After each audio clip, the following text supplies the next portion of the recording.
Hello wrestling fans, YouTubers, and to my subscribers, it is I, Hollywood Eric 86, and I am here with another Canvas Chaos breaking news session, and I know it's not breaking news much anymore because it's 5 days later. I apologize for the late breaking news segment.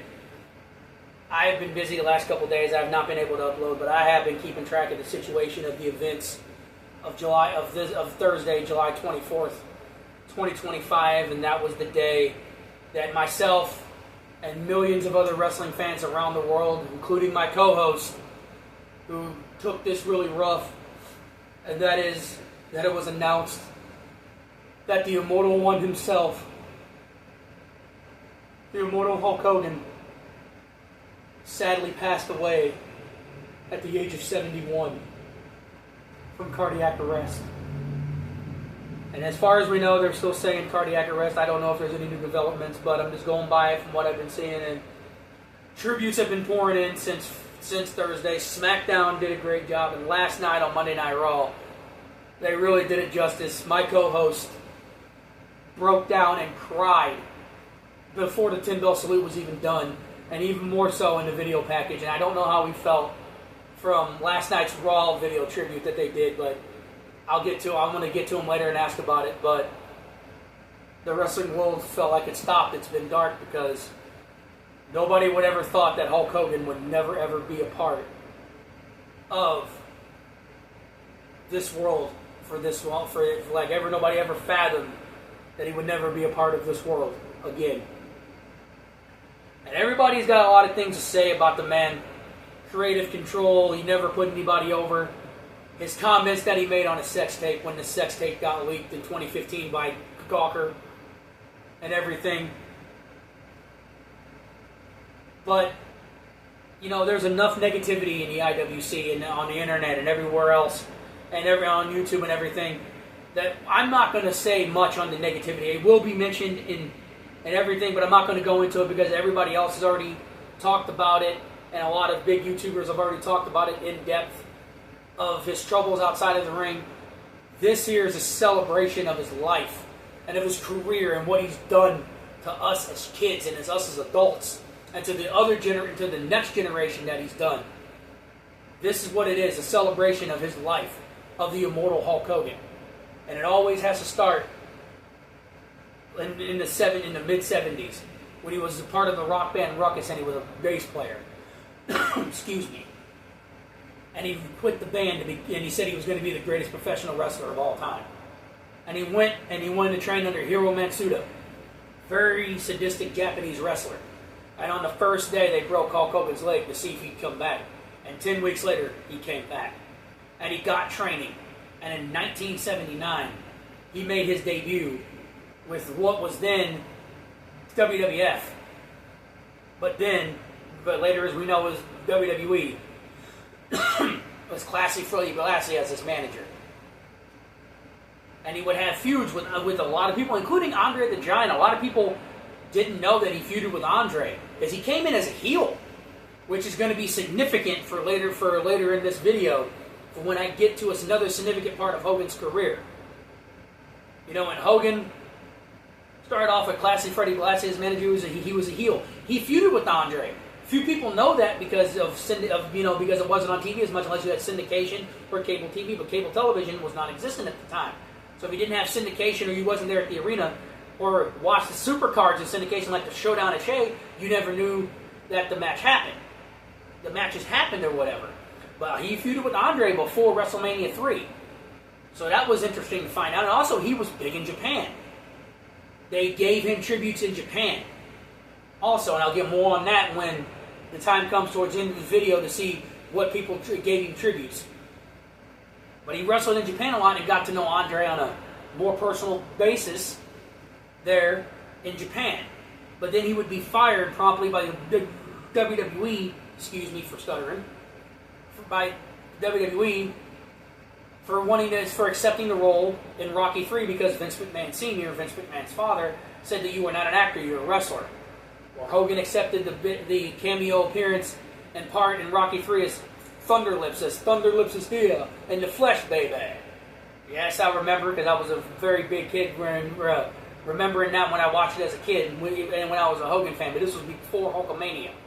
And he would sign with the AWA. He had Johnny Valiant as his manager at the time.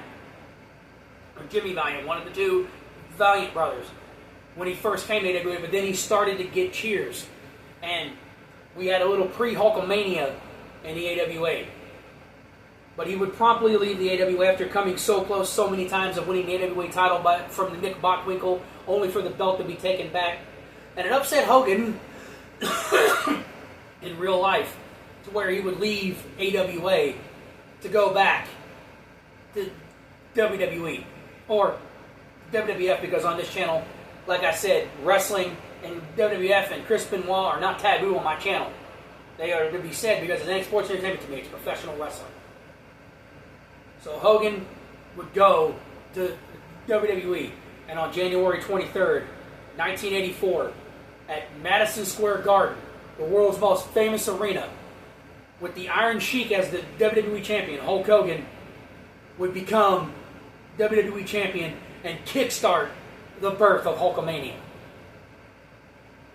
And he would go on to have a 4-year run as the WWE champion, 1,474 days. And he would feud with the likes of the Heenan family members of Big John Studd, King Kong Bundy, Mr. Wonderful Paul Orndorff, Ravishing Rick Rude, and of course, Andre the Giant. But to kickstart that, he also kickstarted the Rock and Wrestling Connection with Cyndi Lauper and everything on MTV with the war to settle the score in February of '85 against Roddy Piper.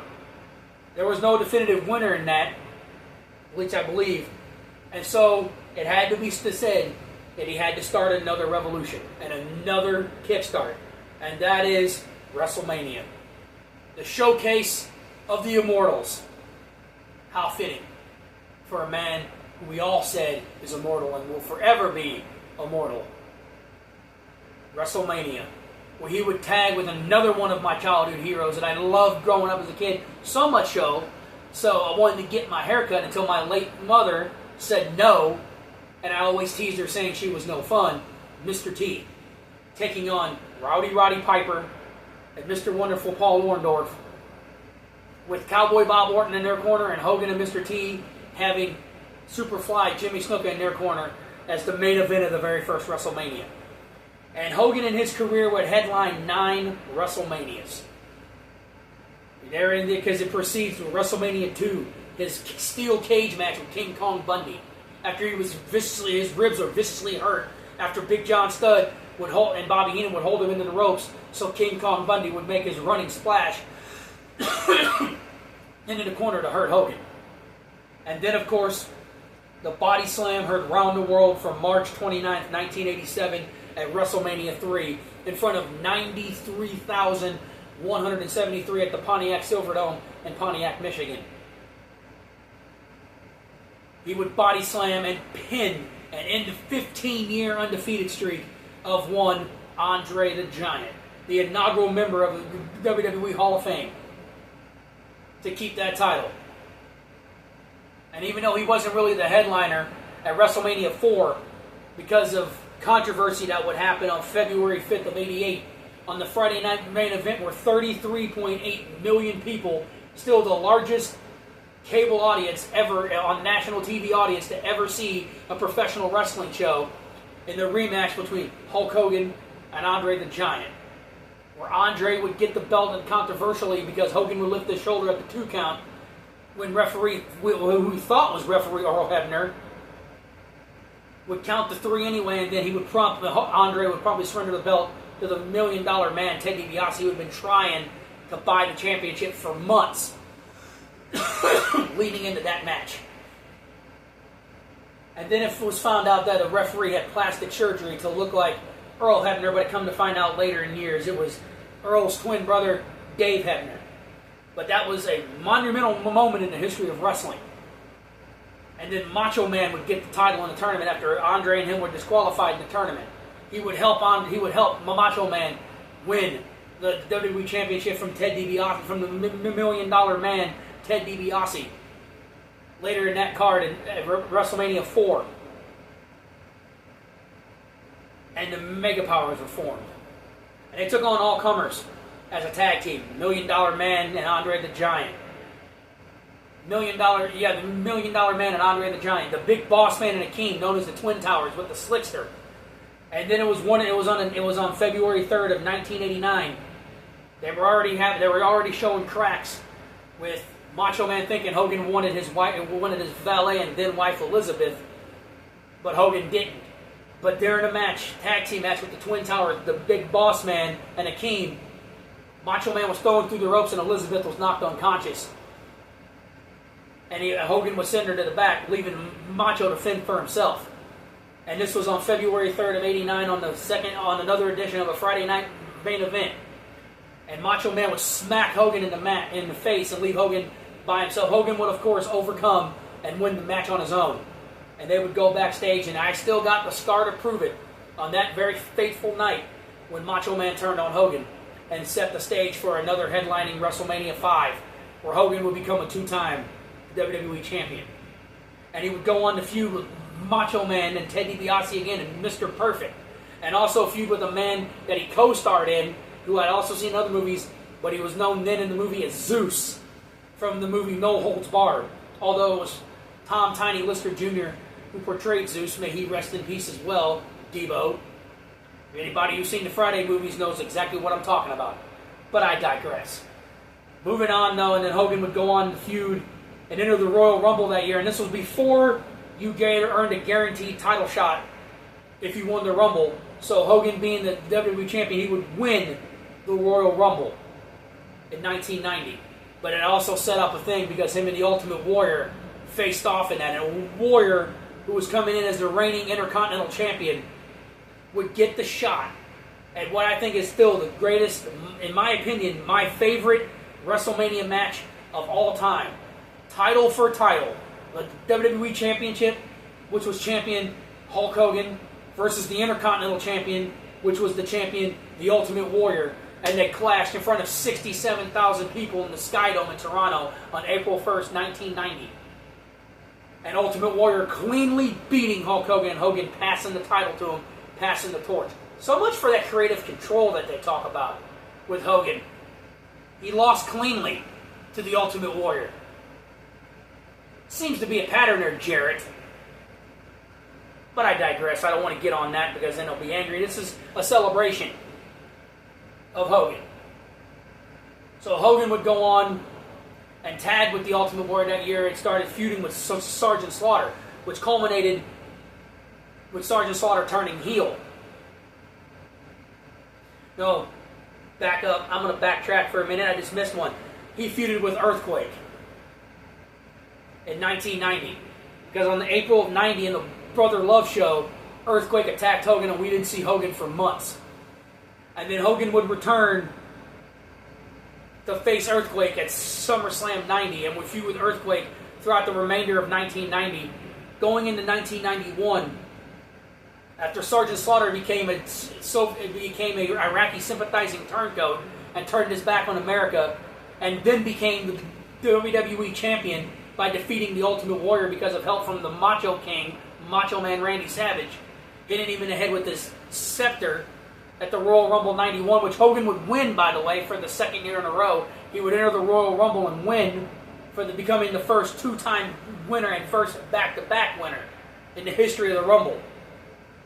That would not be duplicated again until 96 and 97 and 95, 96 with the Heartbreak Kid, Shawn Michaels. But on to what Hogan is, and then that's when they needed another American hero after Hogan won the Rumble, and Sergeant Slaughter was running amok as the WWE champion. They called upon the real American Hulk Hogan. And Hogan would win his third WWE championship by headlining his 7th WrestleMania and defeating Sergeant Slaughter and becoming WWE champion. And he would feud with all comers that year. And then he would set up and meet finally in September of 1991 the showdown that everybody wanted to see, that we thought we would get the first time, but really didn't get unless you went to Madison Square Garden for house shows or them lost tapes, was when the WWE in 1991 signed WCW and NWA Jim Crockett Promotions mainstay, Nature Boy Ric Flair, who brought the big gold belt World Heavyweight Championship / WCW title with him at that point, until it was blurred out and he couldn't bring it no more because of under threats of being sued. But leading into that rivalry with Ric Flair, that the wanted rivalry with Ric Flair, he crossed paths with another Hall of Famer who had a long 30-year career in The Undertaker, led by the impeccable and great Paul Bearer. And at Survivor Series 91 on November 27th of 1991, Hulk Hogan would meet The Undertaker, and because of interference from Ric Flair, Hogan would lose the title. But just 3 days later, on December 3rd, but like 5 days, 3 or 5 days later, on December 3rd of 91, at this Tuesday in Texas, a rare Tuesday pay-per-view, Hogan would get a rematch against Undertaker. And because of interference of Ric Flair again, and Jack Tunney being unconscious and Flair lifting Jack Tunney up to see Hogan cheat, which was throw ashes in Undertaker's face to pin him, and win his fourth WWE Championship, Jack Tunney would strip him with the title and put it up for grabs in the Rumble. And he would be eliminated in that Rumble by Sid Justice, even though I could hear boos in Albany, New York, which meant could he be going stale, but what was yet to come was something of amazing, because Flair would go on to be the champion, and he would feud, and then that Saturday, and then at Saturday night's main event in February of 92, he and Sid Justice would tag against The Undertaker and Ric Flair, and Sid would leave him and turn heel. And then Hogan would headline his 8th WrestleMania by facing Sid Justice in a regular match, because Ric Flair was feuding with the Macho Man Randy Savage over the belt. And he would beat Sid Justice by DQ because of Papa Shango's interference and the return of the Ultimate Warrior. And Hogan would go on to have a pretty decent 1992, even though that was supposed to be his final match. He would make a return in 1993 to headline his 9th WrestleMania. He wrestled in a tag match with Brutus the Barber Beefcake against Money Incorporated for the World Tag Team titles, but they would get disqualified. And so Money Inc. would keep the belt, and then he would headline after Yokozuna wins the WWE Championship from Bret Hart. He would become a 5-time WWE Champion and win the title at WrestleMania 9. Little did anybody know that would be his last WrestleMania for 9 years. Because at the King of the Ring 93, at June 13th, that year at the Nutter Center in Dayton, Ohio, Yoko would get the title back by having a cameraman blind Hogan with a fireball from his camera. He would leg drop Hogan and pin him 1, 2, 3. After the match hit the bonsai drop. And Hogan would promptly leave WWE after 9 years of Hulkamania. And he would leave, and he was doing movies and everything, and doing Thunder in Paradise, a TV show in Universal Studios in Orlando. Eric Bischoff and Ric Flair had been talking to Hogan, and this is fast forwarding to 1994. And Hogan agreed, and in June of 94 on WCW Saturday Night, they had a ticker tape that said Hulk Hogan has signed with WCW and had a ticker tape parade on the street. How many people get to say that they actually seen that or got to have that debuting for a new company? Was it weird seeing Hogan in WCW? Of course it was, because I always watched him in WWE. I was a WCW loyalist growing up as a kid, but I did watch WWE because back then, before Nitro, we had Saturday morning superstars and primetime wrestling, and we had WCW Saturday Night on Saturday. But they had Monday Night Raw at this point, and I'd watch Raw on occasion because it was an hour. But in 1994, they would sign the match. That did not happen, like I said, unless you had house shows or you went to Madison Square Garden shows. On July 17th, 1994, at Bash at the Beach at the Orlando Arena in Orlando, Florida, Hulk Hogan versus Ric Flair. And they made this like it was a sporting event. They put them in the paper. They were in the front page of the newspaper, this match was.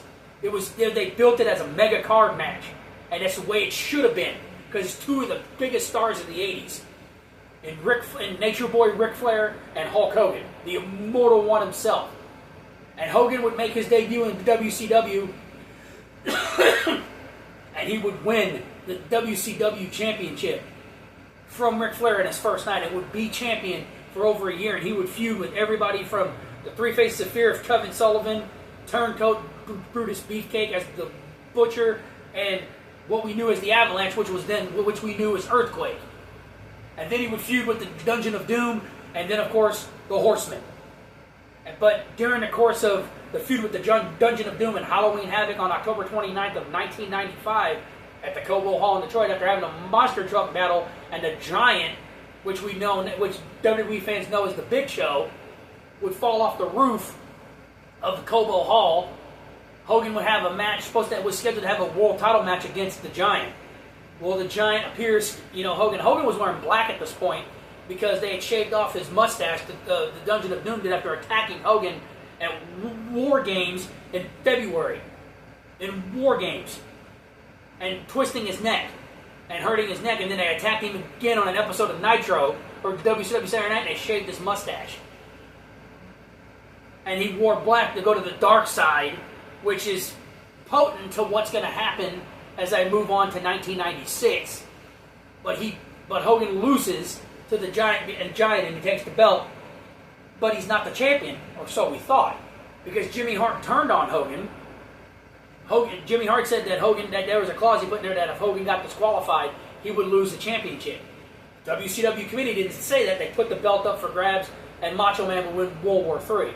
Where Hogan was not eliminated in that match, he was pulled under the ropes, but the tape was inconclusive when it gets cut off when Hogan's about to be pulled under the ropes, and Macho Man is the champion. Hogan goes on to help Macho Man in his feud with the Dungeon of Doom and the and then he disappears for a while in '96 when he reverts back to the red and yellow at World War III '95. That very event that I told you that Macho Man won the title. He would make a cameo appearance here and there, or he would, do interviews or whatever, but we never seen much of Hogan in that match. Excuse me for coughing, I have a tickle. And Hogan would, not be on TV as much. And then on May 27th of 96 and June 10th of 96, the late great Scott Hall and big sexy Kevin Nash, better known to WWE fans as Razor Ramon and Big Daddy Cool Diesel, would make their debut in WWE saying that they have a third man. Made it look like it was a takeover from the other promotion. So much so, Vince McMahon sued WCW for that, even though he did not win, because it made it look like they were coming from the WWE to invade. Perfect storytelling on the part of Eric Bischoff and WCW, and I'm not a Bischoff guy on TV. Trust me, but I respect him more than another certain jack-off we'll get to later, but I digress. So, the third man was not revealed in the tag match. It was a six-man tag. It was Sting, Macho Man, and the Total Package Lex Luger taking on the Outsiders and their mystery partner. Well, their mystery partner doesn't show up, he goes, all they said is he's here and he's ready. Well, they take out Lex Luger early to make it 2-on-2. And Macho Man gets uppercut, he gets low blowed in the nuts. And he drops, and as they're falling out, here comes Hulk Hogan, donned in the red and yellow. And I am so excited. I'm 9.5 years old. I'm excited. I'm a Hulkamaniac through and through. And then he would do the one thing that would break my heart. He would turn heel by dropping that leg drop on the Macho Man Randy Savage. And then you would hear Bobby Heenan first say, whose side is he on? And then he would say, what have I been saying all these years? What have I been saying all these years? I was crying. He broke my heart that he had turned into what is now known as one of the greatest villains of all time in Hollywood, Hulk Hogan. And he did not appear on TV for 2 weeks. He did not appear and they formed the NWO. And he didn't appear in 2 weeks. For 2 weeks he didn't appear on TV. The bastard. And I mean that in a good way this time, because I'm chuckling when I said it. Because the NWO kickstarted the Monday Night Wars and the WCW beating WWE for nearly 2 years. But when Hogan finally appeared, when they attacked Lex Luger and Big Bubba Rogers there in a match, you hear Bobby Heenan say, there's no red, there's no yellow, he's wearing black. And does another interview, and the NWO would reign for nearly 2 years, together as a unit. including Hogan winning the WCW Championship twice. But it would also lead to one of the greatest feuds, one of the greatest feuds of 1997, and that is why I'm wearing the shirt out of respect in his feud with Sting. The icon, the vigilante, the franchise of WCW, Sting. And I wore this because I couldn't find my Hogan shirt, so I wore this as one of his greatest rivals, besides Ric Flair. And Sting, when Sting changed his gimmick from the Surfer gimmick to the Crow gimmick, that was all because of the NWO and Hollywood Hogan. And Sting didn't talk for a year. For a year he didn't talk. And at Starrcade 97, I wanted that match so bad. Hogan and Sting. And at World War III, when it was announced that they were going to have the match at Starrcade, when they finally advertised the match for Starrcade, I begged my dad to get it. I begged him to get it. And I got good grades in school, and I earned that pay-per-view. And to this day, I'm still proud of that pay-per-view. That I earned that pay-per-view, and Sting beat Hogan. But then controversy arose because of a supposed fast count, which wasn't. So Sting had to vacate the title. So Sting and Hogan were chasing the belt, and then again, Sting beat Hogan again to become WCW champion. So much for that creative control. I wonder. Well, then they started showing cracks in the original NWO, and they split into two factions. The NWO Wolfpack Red and Black, which is my favorite Wolfpack, and then the Black and White NWO. And they would have separate factions, where Hogan would feud with Kevin Nash in the Wolfpack as a champion, and then he would run into a roadblock by the name of Goldberg. And on July 6th, 1998, at the Georgia Dome in Atlanta, in front of 40,000 people, Hulk Hogan put over another star in Goldberg, and Goldberg became WCW champion. Because Hogan would get the title back after Macho Man beat Sting at Uncensored, and at Spring Stampede, and the next night Hogan would get the title back from Macho Man with help from a newly acquired NWO member, Bret Hart. So Hogan would have the belt for quite some time as NWO, and they would spray paint the title again. But Goldberg would be the champion for the remainder of 98, and Hogan would feud with the NWO Wolfpack and various people throughout 1998. And then on January 4th of 99, after Kevin Nash beat Goldberg with a taser gun, that's another thing I thought was stupid that I'll get into later on if I ever have a Canvas Chaos with my co-host about moments in WCW that are infamous for me or we like or hated. That'll probably be a subject we bring up, and he became WCW champion. Hogan was vying to be president, running for president, for publicity purposes, I would believe. And on January 4th, 99, in the Georgia Dome in Atlanta, in front of 40,000 people, the same amount of people that saw him face Goldberg in 98, he faced Kevin Nash in the finger poke of doom. Now, my co-host thinks it's funny. I thought it was stupid. But Hogan becomes champion again and spray paints an NWO in red, and conglomerates the Wolfpack and the red and the black and white, which I thought was cool because Hogan became an official member of the Wolfpack. Most people don't know that, but that's exactly what happened. And then he gets hurt at Spring Stampede 99, and he's gone for a while. And then in June or July of 99, he makes his return to WCW, still wearing the Hollywood gear. And I'm like, NWO is technically dead now because Kevin Nash turns on Hogan. Hogan becomes WCW champion again, beating the Macho Man Randy Savage one day after he won it for the second time. Which I kind of thought was kind of lame that Macho didn't get really a long run with the belt, but to each his own then. Hogan becomes champion wearing the black and white. And then, on August 9th, 1999, in Iowa, on Monday Nitro, during a six-man tag, which consists of Kevin Nash, Big Sexy Kevin Nash, the Dog-Faced Gremlin Rick Steiner, and Sid Vicious, who was Sid Justice in the WWE at that point, taking on Hulk Hogan, Sting, and Goldberg. And what a team that is. But something happened to me after 3 years that brings tears to my eyes.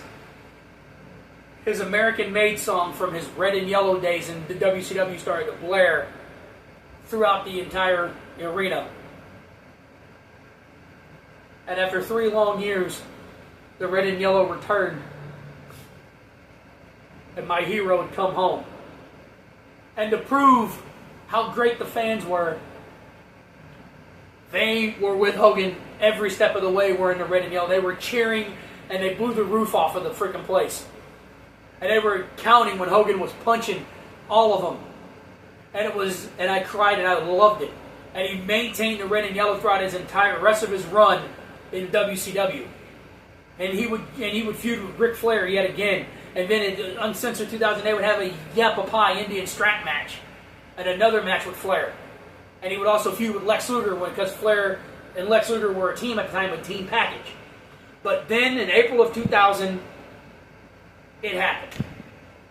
Eric Bischoff joined forces with a guy I'm not going to get on because if I do, I'll be fucking pissed all day and I'll go on a rant. And Vince Russo.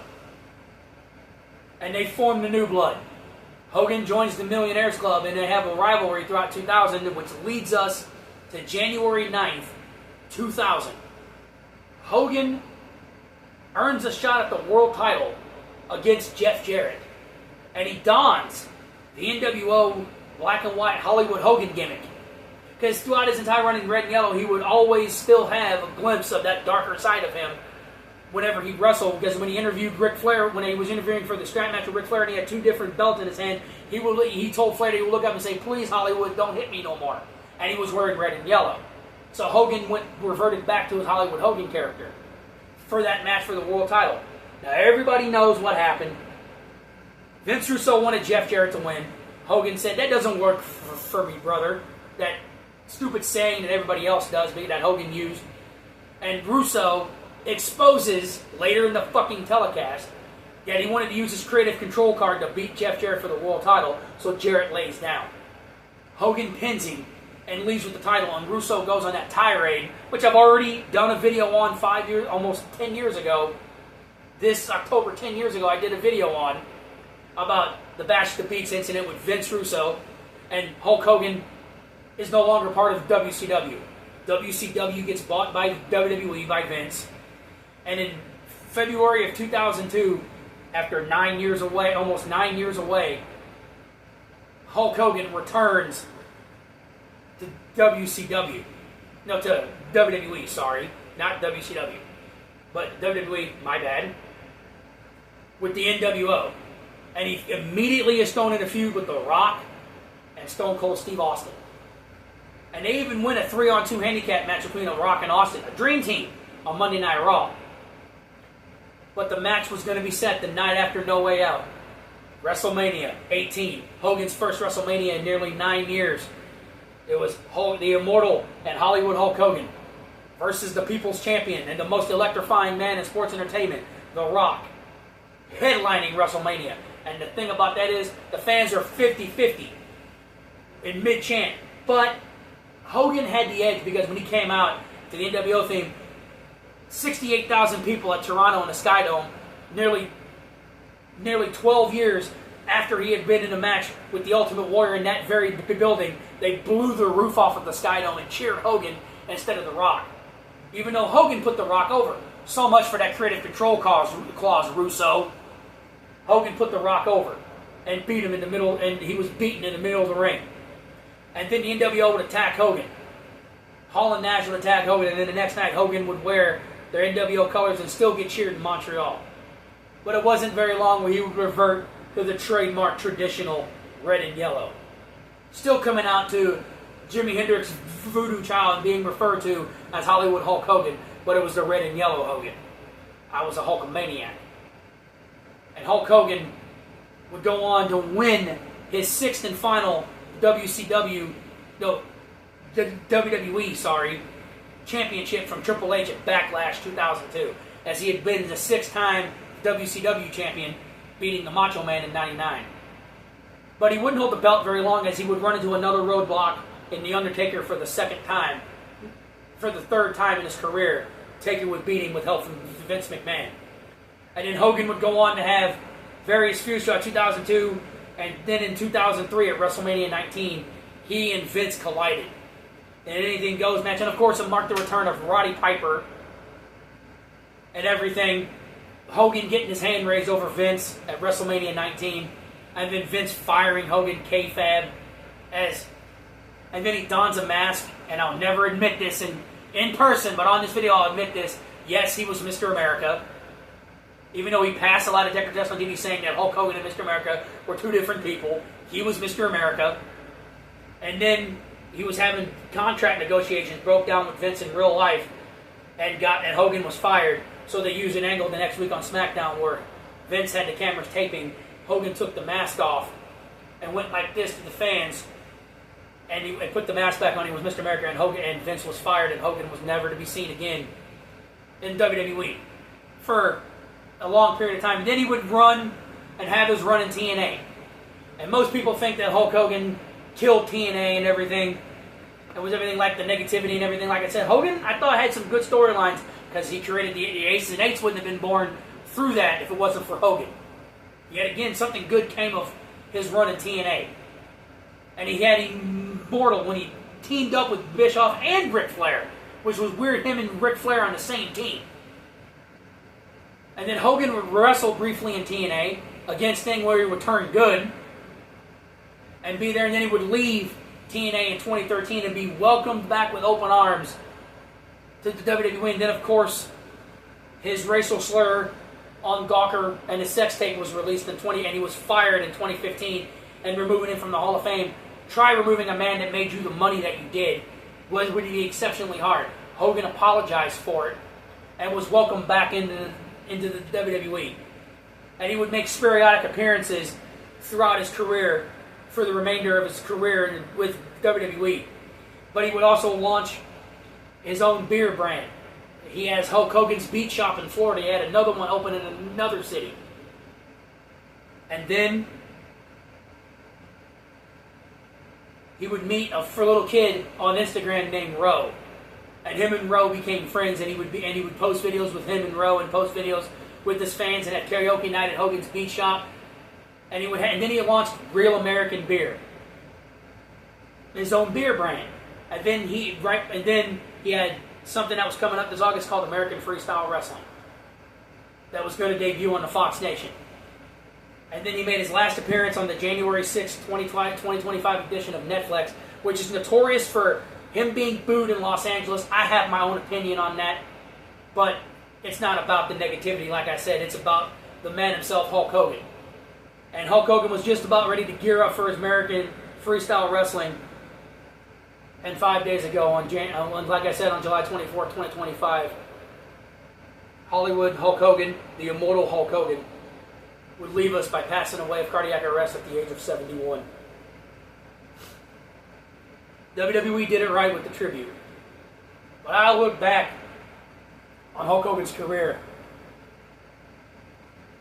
as one of the greatest of all time because he got inducted into the Hall of Fame in 2005, and then in 2020, even though he didn't get the induction until 2021 in front of a crowd, he was inducted as a member of the NWO with Hall and Nash. He's a two-time Hall of Famer along with his rival, the Nature Boy Ric Flair, and his other rival, Sting, who's also part of the TNA Hall of Fame. That's why he's a two-time Hall of Famer.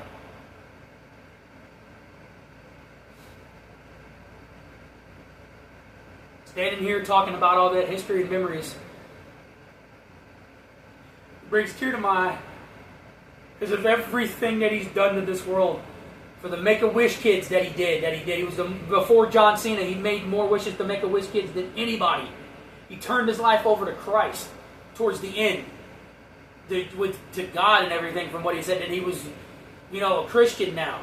He was moving past all the negativity that he did. Yes, he was estranged from his daughter and his family.